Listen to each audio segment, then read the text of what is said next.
Hi friends, నా పేరు Surendra. Welcome back to my channel. Pravasti versus Sunitha continue అవుతుందండి. సో ఈ ఇష్యూలో భాగంగా ప్రవస్తి బాటలోనే నేహా అనే ఇంకో సింగర్ వచ్చిందనమాట. సో నాకు కూడా ఇటువంటి ఇష్యూసే జరిగినాయని.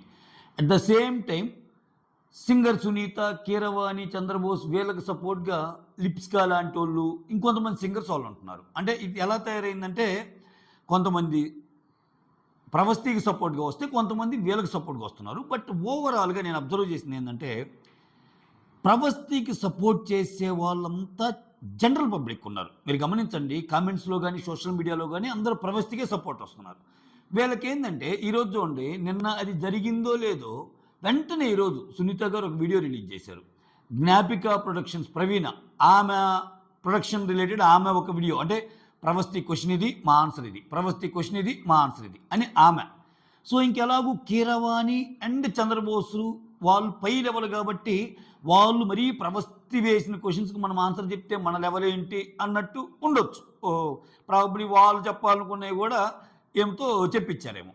అయితే ఇక్కడ మీరు కానీ చూస్తే కొంతమంది సెలబ్రిటీ సపోర్ట్ వీళ్ళకి దక్కుతుంది కాబట్టి జనరల్ పబ్లిక్ మాత్రం ప్రవస్తికే సపోర్ట్ దక్కుతుంది. సో ఇక్కడ సునీత చేసిన వీడియోని కానీ అబ్జర్వ్ చేస్తే, సునీత అన్న కొన్ని మాటలను పరిశీలిద్దాం. సునీత ఏముంది, ఆమన్న ఒక్కో పాయింట్ చెప్తా. సో నాకు ఆ ఉద్దేశమే లేదు.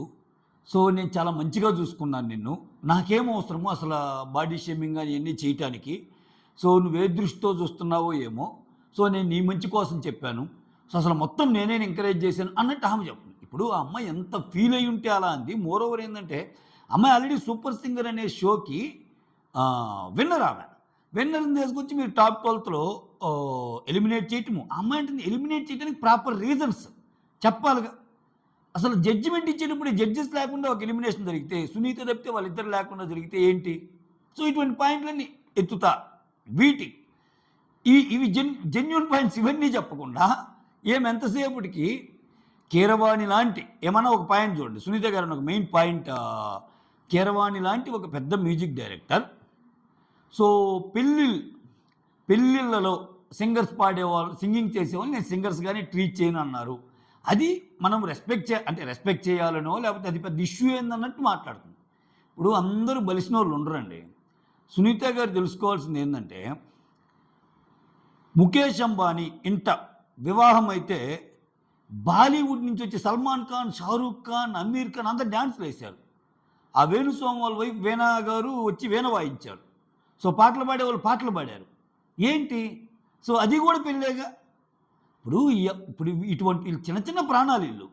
సో అందరికీ మీ అంత అవకాశాలు మీ అంత రావు. వాళ్ళకున్న గాత్రాన్ని కొన్ని స్టేజెస్ మీద, ఇప్పుడు ఒక మంచి కోటీశ్వరుల వివాహం జరుగుతుంటే వాళ్ళు మంచి వచ్చిన వాళ్ళకి ఒక పాట కచేరీ లాంటి పెట్టాలనుకున్నప్పుడు ఒక మంచి సింగర్ని పిలిపిస్తే పాడుతారు. అంత మాత్రం చేత వాళ్ళు సింగర్ కాదన్న కీరవాణి మాటలను మీరు ఎలా సమర్థిస్తారు? అది అది అది తప్పు. కీరవాణి గారు అంటం కూడా తప్పు అంటే అప్పుడు నువ్వు గట్సి ఫీలింగ్స్ ఉన్నట్టు. ఆ విషయంలో అట్లీస్ట్ ప్రవస్తి చాలా క్లారిటీగా ఉంది. సో అమ్మాయి ఇంకోటి కూడా చెప్తుంది, అసలు కీరవాణి గారు మంచి అయినా కీరవాణి గారిని కూడా ఇన్ఫ్లుయెన్స్ చేసింది ఏమేనో. సో నాకంటే తక్కువ అంటే అసలు సింగింగ్కి కొన్ని ఉంటాయి. సింగింగ్కి ఏంది, ఇట్లా వచ్చి పాట పాడుతున్నప్పుడు లిరిక్స్ మర్చిపోకూడదు. లిరిక్స్ మర్చిపోవటానికి కూడా మార్కులు తగ్గిస్తాడు. ఇప్పుడు నేను ఒక సాంగ్ కూడా చూసాను, శ్రీరామ అనే సాంగ్లో, ఇది నువ్వు సెలెక్ట్ చేసుకున్న సాంగే కదా, కొంచెం తడబడ్డావు అది ఇది అని చెప్పి కమెంట్స్ పాస్ చేస్తుంది ఎంఎంఎల్. అలానే కీరవాణి గారు కొన్ని కమెంట్స్ పాస్ చేస్తారు, చంద్రబోస్ గారు కొన్ని కమెంట్స్ పాస్ చేస్తారు. అటువంటప్పుడు నువ్వు ఏకంగా లిరిక్స్ని చేతి మీద రాసుకొని పాడుతున్న వాళ్ళని నెక్స్ట్ లెవెల్కి ఎలా పాస్ చేస్తావు? వ్యాలిడ్ క్వశ్చన్ కదా అమ్మాయి అడిగింది. సో వీటికన్నిటికీ ఆన్సర్ లేక అంత పెద్ద కీరవాణి గారు అలా అంటే ఏంటి, దాన్ని కూడా చేయాలా? ఇప్పుడు ఈ అమ్మాయి ఎప్పుడైతే ఎలిమినేట్ అని తెలిసిందో వీళ్ళ మదర్ వచ్చి ఏం చేసింది, ప్రవస్తి వాళ్ళ మదరు ఎలిమినేట్ అయిన వాళ్ళకి ఒక షీల్డ్ ఇస్తారు. నాకు షీల్డ్ వద్దు ఏవద్దు అని చెప్పి ఆ కోపం ఇంకా ఉంటుంది. కళ్ళ ముందు అన్యాయం జరిగినప్పుడు కోపం ఉండదా? సో ఆ షీల్డ్ తీసుకొని వెళ్ళిపోదాం అని చెప్పింది. అక్కడ ఆమె చెప్పింది ఏమేం చెప్తుంది, చాలా ర్యాష్గా సునీత గారు చెప్పే మాటలు ఆమె చాలా ర్యాష్గా మాట్లాడింది. సో ఎస్పీ బాలసుబ్రహ్మణ్యం గారి కొడుకు దగ్గరికి వెళ్ళి చెయ్యిలాగేసి అలా ఎలా చేసిందని ఆమె అంటుంది. ఏమేమంటుంది, కావాలంటే ఫుటేజ్ దీన్ని నేను అలా మాట్లాడలేదు, నేను అన్న మాట నిజమే, అంత ఆమె చెప్పినంత ఏమి సీన్ చేయలేదని ఏమంటుంది. నాకు బాధలో అన్నాను, నేను ఒప్పుకుంటున్నానని సో ఈ ఎంటైర్ సీన్లో నేను అంటుంది ఏంటంటే, కీరవాణి గారి మాటలు నిజంగా సమర్థించే పని అయితే, ఇప్పుడు ఈ యాక్ట్రెస్ ఏది ముఖేష్ అంబానీ కొడుకు పెళ్ళికి వెళ్ళిన యాంకర్, పెద్ద పెద్ద బాలీవుడ్ స్టార్స్, బాలీవుడ్ సింగర్స్ అందరూ పోయి పాటలు పాడిన వాళ్ళే కదా. వాళ్ళందరూ తన గాత్రాన్ని, తన డ్యాన్స్ని, తన ఇదిని అన్నీ అమ్ముకున్నట్టేనా? అంటే సొసైటీలో ఫేమ్ ఉన్న వాళ్ళు ఏం చేసినా ఓకే. ఇప్పుడు సల్మాన్ ఖాన్ లాంటి పర్సన్ చిన్న చిన్న వాళ్ళ పిల్లలకి వచ్చి డ్యాన్స్ వేయడు. ఎందుకని? ఆయనకి పెద్ద పైకం కావాలా, కాబట్టి అటువంటి పిల్లలకి వెళ్తారు. వీళ్ళకేంటి, ఇప్పుడు వీళ్ళకి పాటలు లేవబ్బా, నెల్లూరులోనో, ఒంగోలులోనో, కరీంనగర్లోనో, ఆదిలాబాద్లోనో, వరంగల్లోనో, ఖమ్మంలోనో ఒక పెద్దింటి పెళ్లి జరిగిద్ది. పిలుస్తారు ప్రవస్థని, చాలా చక్కగా పాడావు తల్లి, బాగా పాడావు, పాడు అంటారు. పాడినందుకు డబ్బు ఇస్తారు. ఆమెకు ఉపయోగపడుద్ది కదా అది. సో వాళ్ళు నా దృష్టిలో సింగర్సే కాదంటే, నీకంటే అంతా సెట్ అయిపోయింది, ఇప్పుడు టాలీవుడ్ని రూల్ చేసే మ్యూజిక్ డైరెక్టర్ అయ్యావు కాబట్టి ఆయన ఓకే అబ్బా. సో బడ్డింగ్ సింగర్స్కి ఎట్లా అంటే, ఇవాళ రేపు జీటీవీలో ఒక సింగింగ్ షో, మా టీవీలో ఒక సింగింగ్ షో, ఈటీవీలో ఒక సింగింగ్ షో, ఎంతమందికి ఉంటున్నాయి అవకాశాలు. అమ్మాయి చెప్తుంది కూడా అదే కదా. సో ఏదైతే రికమెండేషనల్ పర్వం సాగుతుందో అలానే. అయితే ఇక్కడ ప్రవస్థలో నాకు నచ్చని పాయింట్ కూడా ఒకటి ఒకటి అది ఈ వీడియోలోనే కవర్ చేస్తాం. ఇది గుర్తుపెట్టుకోండి, తర్వాత మాట్లాడుకుందాం. తర్వాత ఇక్కడ వీళ్ళకి సపోర్ట్గా ఒక జర్నలిస్ట్ ఎవరు వచ్చారు. అట్టయితే ఆమె సూపర్ సింగర్లో గెలిచింది కదా, అది కూడా రికమెండేషనేనా అన్నట్టు. ఆమె విత్ లాజికల్ ప్రూఫ్ చెప్తుంది. ప్రవస్థ అనే అమ్మాయి చాలా ధైర్యంగా బయటకు వచ్చి లాజికల్ ప్రూఫ్స్తో చెప్తుంది. నువ్వు లాజికల్గా మాట్లాడితే సెట్ అయింది. లాజికల్ ప్రూఫ్స్ నీ దగ్గర లేక, అక్కడ జరిగిందని కరెక్ట్గా చెప్పలేక ఎప్పుడైతే తడబడతావో చూసే జనానికి ఈజీగా అర్థమైపోద్ది. ఇప్పుడు సింపుల్ అండి. ఇప్పుడు ప్రవస్థి మాట్లాడే దాంట్లో అసలు ఇంకా అమ్మాయి ఏదో బ్యాక్గ్రౌండ్లో థింక్ చేసి మాట్లాడుతున్నట్టు కానీ ఏం లేదు. ఎందుకంటే అమ్మాయి చెప్పాలనుకుని చెప్పేస్తుంది. సునీత గారు ఒకసారి వీడియో చూడండి, కొంచెం ఎట్లయినా సరే దీనికి ఎలా ఆన్సర్ మీరు కానీ క్లియర్గా కానీ చూస్తే, సునీత గారి వీడియోలో మధ్యలో కట్స్ ఉంటాయి. అంటే ఆమె ఛానల్లోనే పెట్టుకుంది కాబట్టి మీరు అంటే ఆమె ఏదో మాట్లాడి దాన్ని ఎడిట్ చేసి పెట్టారు. ఈ అమ్మాయి డైరెక్ట్గా ఛానల్స్కి వచ్చి వాళ్ళు అడిగిన ప్రతి క్వశ్చన్కి ఆన్సర్ చేయగలుగుతుంది. సో దమ్ముండాలిగా అలా చేయాలంటే. మోర్ ఓవర్ సునీత గారి ఛానల్లో సునీత గారు పెట్టిన వీడియోకే కమెంట్స్ ప్రవస్థికి సపోర్ట్గా ఉన్నాయి. నేను అంటే అదే అంటుంది, జనరల్ పబ్లిక్ అంతా ప్రవస్థికి సపోర్ట్ ఉన్నారబ్బా. వీళ్ళేమో ఇంకా అంటే ఇప్పుడు అంటే నువ్వు కీరవాణిని అనే అంత ఇదా, నువ్వు చంద్రబోస్ని అనే అంత ఇదా, అంటే అన్యాయం జరిగితే ఏంటంటే అక్కడ ఉన్న పర్సన్ బట్టి అనాలా. నొప్పి ఆ అమ్మాయికి తగిలింది పాపం. ఇప్పుడు ఆ అమ్మాయికి ఇంట్రెస్ట్ లేని డ్రెస్సులు వేసుకోమంటే అది పెయిన్ కాదా? ఆ అమ్మాయికి ఇంట్రెస్ట్ లేని పనులు చేయమంటే ఆమెకు పెయిన్ కాదా? మోర్ ఓవర్ అయితే ఇక్కడ ఇంకో క్వశ్చన్ ఉంది. ప్రవస్థి తప్పు కూడా ఒకటి ఉందని చెప్పా కదా. ఏంటంటే ఈ అమ్మాయి ఏమంటుందంటే, సో నేను ఈ మ్యూజిక్ ఇండస్ట్రీ నుంచి తప్పుకుందామనే ఇంకా డిసైడ్ అయిపోయాను, అందుకే ఇది ఎక్స్పోజ్ చేస్తున్నాను ఈ విషయాలన్నీ అంది. అది తప్పు అంట. నేను ఏ ఇండస్ట్రీ పోయిన ఇటువంటి వాళ్ళు ఉంటారబ్బా. ఇప్పుడు నువ్వు సింగింగ్ ప్రోగ్రామ్కి వచ్చావు, వాళ్ళు దొక్కేశారు. సో నువ్వు మ్యూజిక్ ఇండస్ట్రీస్ని వదిలేసి ఇంకో దానికి వెళ్తావు. ఇండస్ట్రీలు మారతాయి, అయ్యే జనాలు అయ్యే మెంటాలిటీ ఉండేవాళ్ళు ఎక్కడైనా ఉంటారు. సో ఇటువంటి వాటిని నువ్వు ధైర్యంగా పోరాడావు కదా, ముందుకెళ్ళు. నువ్వు ప్రూవ్ చేయి. నువ్వు ఒక పబ్లిక్ డొమైన్లో ఓన్గా నువ్వు ఏదైనా క్రియేట్ చేయి. సో నువ్వు ఒక బ్యాండ్ లేకపోతే నీకు తెలిసిన మ్యూజిక్ గ్రూప్తో మంచి ఆల్బమ్ చేయి. చెప్పలేము, ఎందుకంటే ఒక డ్యాన్స్ షోలో రేఖా మాస్టర్ లాంటి పొజిషన్లో ఉన్న ఒక జడ్జ్, కొంతమంది డ్యాన్స్ మాస్టర్స్ మీరు పనికిరారు అంటే వాళ్ళు బయటకు వచ్చి సూపర్ హీరోలు అయినవి ఉన్నాయి. తర్వాత అంటే ఇష్యూలు వచ్చి మళ్ళీ జైలుకి కూడా పోయారు, అది వేరు. కాకపోతే వాళ్ళు ప్రూవ్ చేసుకున్నారు డ్యాన్స్ పరంగా, అది పర్సనాలిటీ ఇష్యూ. ఆ తర్వాత నేను చెప్తున్న జానీ గారి గురించే. ఇప్పుడు జానీ మాస్టర్ని నీ డ్యాన్స్ బాగలేదంటే అవునా బాగలేదా అని చెప్పి వెళ్ళిపోయి ఆయన తంటలేదు, ఆయన పడ్డాడు, చాలా పెద్ద పెద్ద స్టార్కి చేశాడు. ఆ తర్వాత ఒక ఇష్యూలో వేరే అమ్మాయితో రిలేషన్ అని అదని ఇదని పెద్ద కేసులు అయిపోయి అది నడిచింది. సో ఇది పక్కన పెడితే ఇది ఆయన పర్సనల్ విషయం, దాన్ని మనం టచ్ చేయకుండా చూస్తే ఈయన డ్యాన్స్గా ప్రూవ్ చేసుకున్నాడుగా.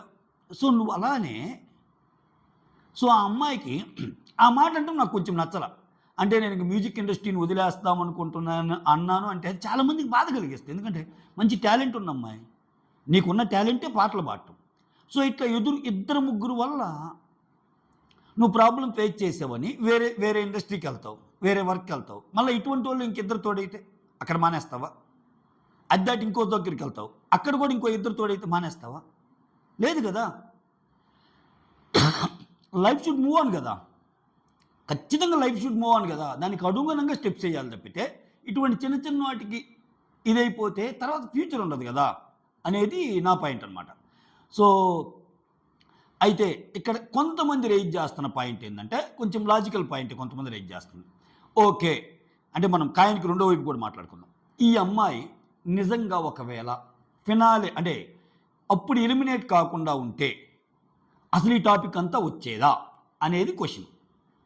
ఈ క్వశ్చన్కి ఆమె ఆన్సర్ చేసింది. బయట నా పైన ఇలా ట్రోల్ అవుతుంది. సో నేను హాఫ్ మార్కుతో కూడా బయటకు వచ్చిన షోలు కొన్ని ఉన్నాయి, తమిళ షోలునేమో నేనేం బాధపడలేదు. నేను నిజంగా నేర్చుకోవాల్సినవి కొన్ని ఉన్నాయి కాబట్టి బయటకు వచ్చాననిపించింది. వేరే ఇక్కడ వచ్చేసరికి వీళ్ళ అసలు హావభావాలు, వీళ్ళ ఫీలింగ్స్, వీళ్ళు మాట్లాడే వే, వీళ్ళ అప్రోచ్, వీళ్ళ డ్రెస్సింగ్ సెన్స్ వాళ్ళు నచ్చినట్టు చేయమంటాం, ఆ ప్రొడక్షన్ కానీ వీళ్ళు కానీ అంతా. సో దానివల్ల అమ్మాయి బాధపడింది. సో ఆన్సర్ ఇచ్చేసింది. అయితే ఇక్కడ ఇప్పుడు ఒకవేళ ఈ అమ్మాయి, కొంతమంది క్వశ్చన్ ఏంటంటే ఈ అమ్మాయి టాప్ 12లో సేవ్ అయ్యిందనుకో, పొరపాటున సేవ్ అయ్యిందనుకో ముందే, అప్పుడు ఎన్ని ఎత్తేదా అంటే ఖచ్చితంగా ఎత్తేది కాదు, దాంట్లో నో డౌట్. ఎందుకంటే నెక్స్ట్ రౌండ్కి వెళ్ళినప్పుడు ఇంక బయటికి రావడం ఇవన్నీ ఉండదు కదా. అయితే ఇక్కడ ప్రవస్తిలో ఈ ఒక్క పాయింట్ మాత్రం నాకు చెప్పాలనిపిస్తుంది. ఈ అమ్మాయి అయితే ఆ అమ్మాయి జెన్యూన్గా ఒప్పుకుంది, ఎలిమినేట్ అయ్యాను కాబట్టి ధైర్యంగా చెప్తున్నాను అంది. అంటే దాని మీనింగ్ ఏంది? ఎలిమినేట్ కాకపోతే కంటిన్యూ అయ్యేదాన్ని, ఎందుకంటే వాళ్ళ ప్రొఫెషన్ అది కాబట్టి అన్న అర్థం దాగి ఉంది దాంట్లో. అయితే నేనేమంటానంటే సెల్ఫ్ రెస్పెక్ట్ బాగా ఎక్కువగా ఉన్నప్పుడు సో నువ్వు కంటిన్యూ అవుతున్నావు, ఓకే, నిన్ను ఇలా ట్రీట్ చేస్తున్నారు. సారీ, ఈ వారం కాదు ప్రతి వారం నిన్ను ఇలానే ట్రీట్ చేస్తున్నారు. ఇలా ట్రీట్ చేసినప్పుడు నువ్వు సేవ్ అయినా కానీ నేను సేవ్ అయినా నన్ను చూసే పద్ధతి నచ్చలేదు, నాకు ఇష్టంగా ఉన్న డ్రెస్సులు ఎందుకు వేసుకోవాలి అని క్వశ్చన్ చేయగలిగితే అది వేరుండేది. సో అదొక క్వశ్చన్ మాత్రం జనాల నుంచి రైజ్ అవుతుంది. ఇప్పుడు దానికి అమ్మాయి జెన్యూన్గానే ఆన్సర్ చెప్పింది. దానికి కూడా ఈ అమ్మాయి ఎక్కడ తడువుకోవటంలా, అఫ్కోర్స్ ఎలిమినేట్ అయ్యాను కాబట్టి కొంచెం గట్టిగా మాట్లాడుతున్నాను అన్నట్టు అనేది. సో మొత్తానికి ఆ అమ్మాయి బాధ అయితే మాత్రం ఎలిమినేషన్ అండి, దాంట్లో నో డౌట్. కాకపోతే ఆ ఎలిమినేషన్ అనేది వాంటెడ్లీగానే జరిగింది, కావాలని నన్నే టార్గెట్గా చేసుకొని ఇలా జరిగింది. అసలు ఎలిమినేషన్ అప్పుడు జడ్జిలు లేకపోవటం ఏంటి? నాకంటే నాలో చిన్న చిన్న తప్పులు పట్టేవాళ్ళు, నాకంటే బ్లండర్ మిస్టేక్ చేసిన వాళ్ళని నెక్స్ట్ రౌండ్స్కి ఎలా పంపించగలుగుతున్నారు? ఇవన్నీ చాలా మంచి క్వశ్చన్సే కదా. వాటికి ఆన్సర్ ఇవ్వకుండా మసిబూసి మారేడికాయ చేసినట్టు నాకు చాలా బాధలు ఉన్నాయి, నేను చాలా బాధలు అనుభవించానమ్మా, ఇలా ఏ రోజు ఎవరిని అనలేదంటే కొంతమంది తట్టుకోరు. అందరూ ఒకేలాగా ఉండరు కదా, కొంతమంది ఏమైనా జరిగితే అనేస్తారు. సో ఇదన్నమాట మ్యాటరు. మొత్తానికి సింపుల్, అంటే మనం కానీ ఈ టోటల్ ఎపిసోడ్ని సమాప్తం చేయదలుచుకుంటే ఏదో అంటే ఇంకా ప్రవస్తి అన్న మాటలు తప్పు అని ప్రూవ్ చేయడానికి ఒక్కొక్కరుగా వచ్చి ప్రెస్ మీట్లు పెడుతున్నట్టు నాకు అనిపించింది. అంతకు మించి సో వాళ్ళు జెన్యూన్గా చెప్పగలిగే పాయింట్లు ఏంటంటే ప్రవస్తి డైరెక్ట్గా అడిగిన క్వశ్చన్స్కి ఎస్ డ్రెస్సులు ఎలా వేసుకోమంటున్నారు, నాకంటే తక్కువ స్కిల్ సెట్ ఉన్న వాళ్ళు నాకంటే నెక్స్ట్ రౌండ్స్కి ఎలా మూవ్ చేయగలుగుతున్నారు, ఎన్ని ఆన్సర్స్ కానీ ప్రాపర్గా చెప్పుకుంటే ఇంకా జస్టిఫికేషన్ దక్కేది. అయినా కానీ పబ్లిక్ పల్స్ అయితే మాత్రం పబ్లిక్ అయితే ఏమకే సపోర్ట్గా ఉన్నారు. సో చూడాలి ఇది ఎలా వెళ్తుందేమో.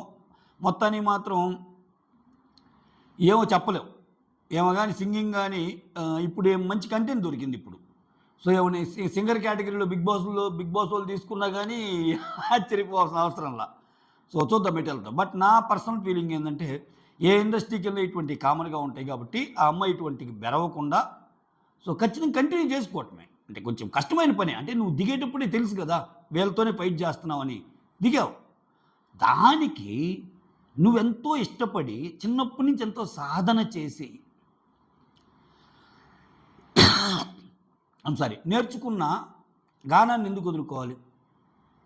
మోరోవర్ ఏంటంటే ఈ షో కూడా అండి ఎస్పి బాలసుబ్రహ్మణ్యం గారు ఉన్నప్పుడు చాలా బాగుండేది, చాలా చక్కగా పిల్లలు వాళ్ళ డ్రెస్సింగ్ సెన్స్ కానీ చాలా నీట్గా ఉండేది.